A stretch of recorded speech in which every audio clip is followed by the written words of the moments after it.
All right, so what I wanted to do today, is maybe a little more informally than normal, is speak with you about some digital tools that I've used to try and answer questions that I've come across in my research that I haven't been able to find good answers for in other ways.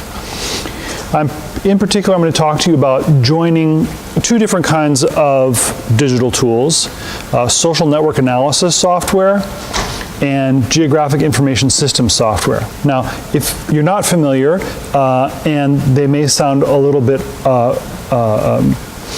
complex or difficult to use, I'll tell you up front, anyone in this room could use any of the many versions of software, depending on how much time you have. So it's true. Some of the softwares that are available that I'll introduce today are really quite easy to use.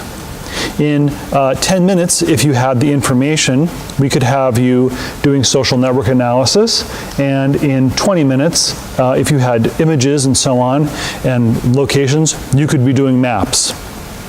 I'm talking about this question from sort of the higher level because I use the difference between the simpler software and the more analytical software are the tools of analysis. And so the software I use has an enormous number of tools for analysis, most of which I don't use because I don't know how. But what I do know how to use has shown me a great deal. All right. Thank you. So, I suppose this is kind of at the edge of French studies on the surface, although the underlying reasons for the problem I'm talking about have very much to do with French colonialism. And there are many parts of this problem. And is Professor Popkin here by chance? Professor Popkin, who's with us today, is one of the people who got me started on this very question because he himself, long ago, tackled this sort of very question. And so there are some of us who continue on. The question is, or concerns, an uprising in French colonial Indochina, 1930-31, which is known retroactively as the Nghe-Tinh Soviets. Okay, they're called Nghe-Tinh because they concern two provinces mainly in north-central Vietnam called Nghệ An and Hat Tinh. Okay, and they're contracted into Nghe-Tinh Soviets. Why are they called Soviets? Because the Vietnamese, some of the Vietnamese who engaged in this rebellion declared Soviets, at least temporarily. Okay, and for about 4 months in between October and December 1930, the French colonial authority disappeared in these two provinces, and then the French responded with an enormous amount of police and military power to quash the rebellion. You may know the story if you are familiar with the uprisings in Morocco or Syria, mass executions, state-sponsored famine, so much so that these two regions did not actually really participate in anti-colonial activity after World War II. The population was so broken.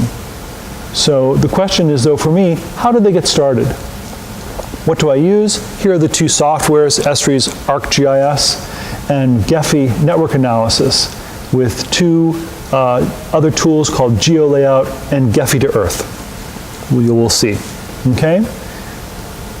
The historiography of this is lots of people over the years, many scholars have looked at this very question in Vietnam, outside of Vietnam. This is the equivalent. Valence in Vietnam is like, I would say, the American Revolution. Okay, this is the real starting point for Vietnam's modern quest for independence. It's that kind of on that register. Therefore, because Vietnam is a one-party state and wants to have a particular narrative, there is one narrative of this story, and asking questions about it can be a little dicey, although things are more open these days. The key conclusion that scholars have made is that immiseration pushed people into rebellion. That is, a French colonial economy impoverished people to such a degree that they were desperate. Conveniently, the Communist Party was there to help and bring people into revolution that ultimately failed. Now, the question comes down, why would a communist revolution fail? The conclusion is that it was premature and that also so much force was visited that no one could oppose it. Okay, I'm not actually entirely challenging that, but we'll get into more. Okay? So when I went to explore this, and my exploration originates with railroad workers that I studied for my first book. And these railroad workers in the main city in this region, which is called Ving, you would think, a communist uprising, they'd be out there, right? They'd be the first ones in line to help out. Well, they all stayed home. A few came out, but not many. There's about 6,000 workers, and only about 30 or 40 come out to join the protest. And that really, wow, this huge narrative of rebellion in Vietnam revolves around there being this uprising of workers and peasants. So that always stuck in the back of my mind. And when I came to the second research project, I go, okay, I'm going to figure this out. I'm going to be the guy. Okay, so that's taken a little more time than I thought. So we're working on it. Talk to me in 10 or 20 years and maybe I'll have an answer. So what did I do? What I wanted to do is I wanted to understand the relationship of people to their place in more intimate detail than I could just simply by observation. And I knew that geographic information systems would allow me to do that. Any kind of map, digital map or paper map can help you do that, but I had very specific records to draw upon. The French colonial government produced, just prior to these revolutions, a series of what were called the Carte économique de l'Annam. Annam was the center part of the Vietnamese part of French Indochina. And these economic maps illustrated in very careful detail down to the level of what we would call a township, what people did in each place. So what sort of handicrafts they produced, what sort of industries they were engaged in, what sort of farming they practiced, either rice or non-rice cultivars, quite detailed. And also the location of French concessions, that is where French or sometimes naturalized French who were Vietnamese had control of land. And I found these, and they're a really valuable insight. Provide valuable insight for me. So I decided to plot the relationship of where rebellions occurred to where people were engaged in certain sort of economic activities in order to determine maybe there was some hint about what was motivational. Okay? When I looked at these maps and I looked at statistics, I realized that immiseration as a general rule cannot be true. In fact, and this goes against the larger narrative that is commonplace in Vietnam, is that these individuals could not have been immiserated across the whole region. In fact, some people under the colonial economy actually were doing comparatively well by joining the colonial cash economy, by gaining access to new scientific knowledge, by diversifying their crops, and so on. Okay, so immiseration wasn't playing out, at least on the surface, as well as it might have. Now, again, I use this relatively powerful engine to do this sort of work, but you could certainly do this work and get started in something very simple and accessible and completely free, like Google Maps, okay, which we all use. Like I said, 10 minutes, you're halfway to what I do, which would take me 5 years, okay? Or Neatline, which is a tool that relates with Omeka, a commonly available, a freely available content management software, and so on. All right? So what I did was I tasked myself to match historical maps with historical data. Okay? Now again, and here we have many, many options. So, and I just want to point out that you can do this too. Okay? You can do this in Google Earth Pro. You see here an example of taking a historical map and matching it to a modern projection. You can use ArcGIS Online, which is a free software product. It's very pretty, although the analytical tools the company gives you for free are limited. Mapbox, which is a little more difficult to use, but not too bad. MapsMarker, if you're someone who designs websites and you use a WordPress, it parks right into WordPress really easily. Again, these are all not hard. Okay?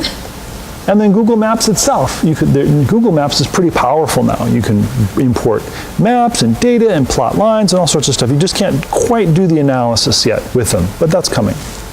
All right? Now this we don't need to read through. This is sort of my data sheet, what I brought together, a lot of different documents. But I ended up producing a map of north-central Vietnam in which I could access in a series of map layers laid over one another digitally, all kinds of information. Okay, so economic activity, agricultural activity, religion, sites of rebellions, sites of military outposts, all sorts of things that I could correlate and work together. Okay, a lot of fun. All right.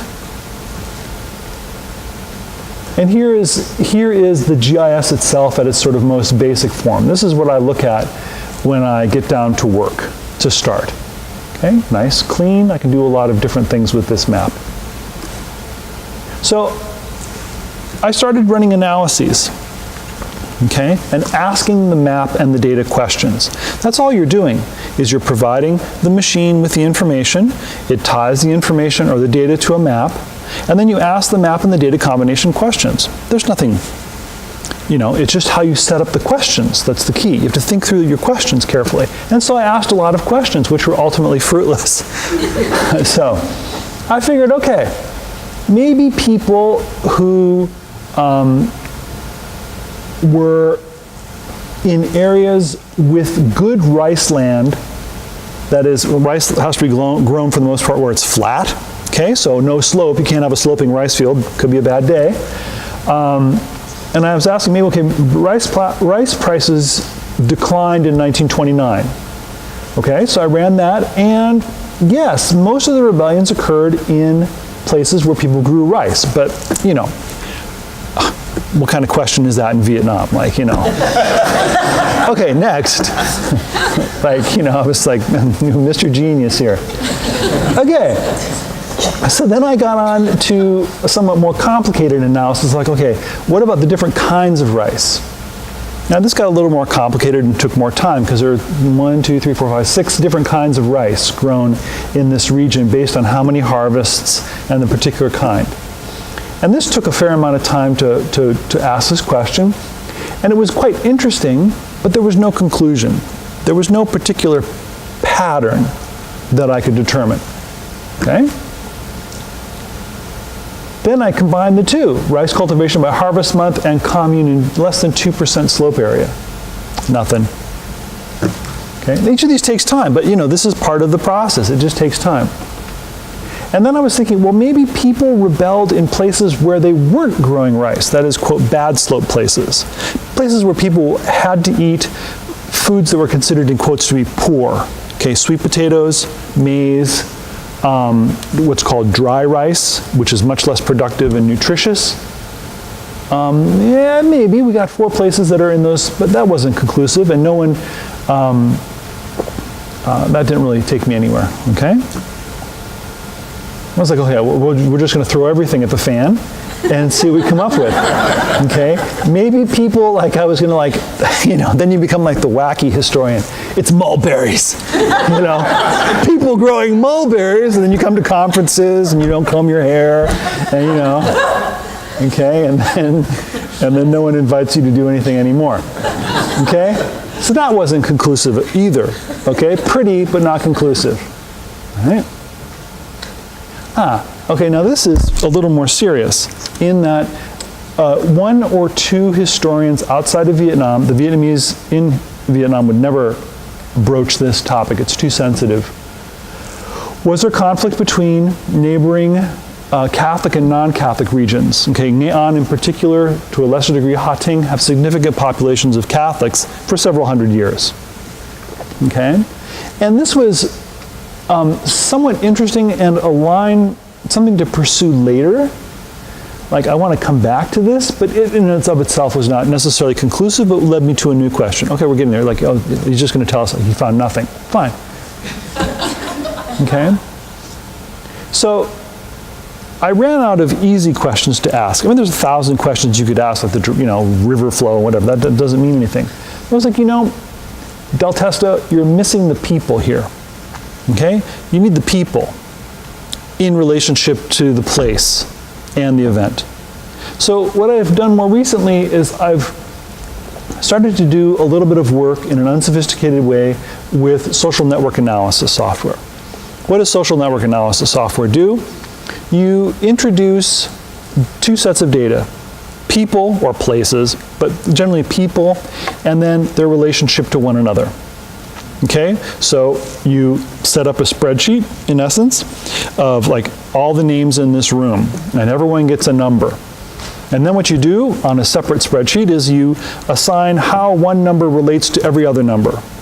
So I have a relationship with you, and you, and you, and you, and then you have relationships with other people, and so on. And then you match out, and then you map it. So we become nodes, the term, okay? And then you have a relationship with someone else, which is generally called an edge or an arc. All right? And then what you can do is you can measure who has the most relationships or who has the most central relationship, and so on. Okay, and that was exciting, like, wow. Okay, big fun. And this is not hard to do either. Again, under 10 minutes, if we had a timer, you could all be measuring your relationship with your colleagues at your home institutions using Palladio. Okay, no problem. It doesn't produce a very sophisticated visualization, but it's free, available, and easy to use. And then if you want to add the map layer, okay, which is called geolocation, that's also possible. Okay, but not in terms of analysis, but at least presentation. I use the second product, which is called Gephi. Gephi is a much more sophisticated product, but easy to use. The sophistication only comes in the fact that I am not a trained social network analyst. I have to rely on my colleagues who are to help me out to make conclusions, but it can produce really powerful analyses of relationships. It's also a French product, so there you are. I should use it. It crashes once in a while, but you know, what do you expect? Okay, and then there's the oldie but goodie called UCNet. Okay, UCNet has been around for a long time. It's probably the most powerful of the softwares. It shows its age in terms of the interface, but it's still useful. Okay. So what did I do? I decided that I would blend a social network analysis of all the leading cadres in one particular commune. That is, the people I knew from various sources who were leaders and had influence in the places they were. And like this bunch of spaghetti doesn't really mean anything to you. There's no reason for me to explain it to you. But here is a social network analysis of Kamloops Commune. Okay, Kamloops Commune is roughly this area bound by the black line. Okay, which is right in smack dab in the middle. There was an enormous amount of violence and rebellion in that particular commune. It's very important. And then what I did was I added an attribute to those relationships, which was geographic information, latitude and longitude. Where did these people come from? Very specifically. And so I get this social network which is tied to the geography. And then using another little tool, I take that and I lay it over the map. Okay, and then I get, okay, it's dim, it's hard to see. Sorry, I should have lightened it up. Is I get a very precise representation of where the leadership was, the villages they were in, or more interesting, not in, what they were proximate to, and what economic activity they were engaged in and not. Now this is a real eye-opener finally, because then I could relate the people to the place to the event. And what I have found is, and the key is that these are the leaders, but the province itself is much larger, and that you don't see leadership outside of these main four places. Okay? And so this points me in a direction to where to focus my research more carefully. It seems like now I can determine that the main four clusters were people who were only engaged in rice agriculture, period, of a particular time. I couldn't see that before. Okay? They didn't have handicraft production or other industrial production. Okay? In addition, there are some other factors that are important.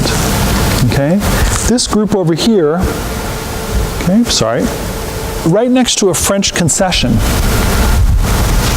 Okay? And I have to go back to the archives and research that particular concession and what its relationship was, because I have found other places, both in the historical record and speaking with people today, that some French people who had concessions in this area were well regarded, something else you don't talk about in Vietnam. Okay? Some people weren't. This obviously is one of the weren'ts. Okay? And so my question now that I can ask as I go further along with this is, why is there this enormous cluster of leadership right in the middle and with the other places? And I now know to look, for example, more carefully in the tax, agricultural, and local reports for these places. I wouldn't have been able to focus my attention otherwise. This doesn't mean that I should ignore the rest of the commune, not at all. But I do know now that the rest of the commune is not participating in the leadership.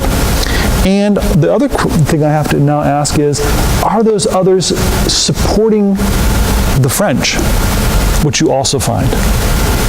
Okay, I have to go to a different set of records for that. And then what you could use, you can set up opposing social networks and really understand how the struggle is playing out. Right?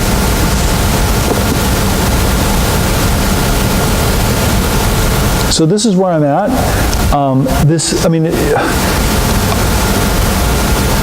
I haven't been able to focus on this as much as I wanted. It comes in steps and spurts and so on. But this is where I'm at now. And I wouldn't have known this otherwise. So this is becoming more interesting now. So my conclusions are, in many situations, combining digital mapping and social network analysis can help reveal hidden places to explore. Okay? I wouldn't have seen this. And I think there's many instances in French and other history where you could play with this a little.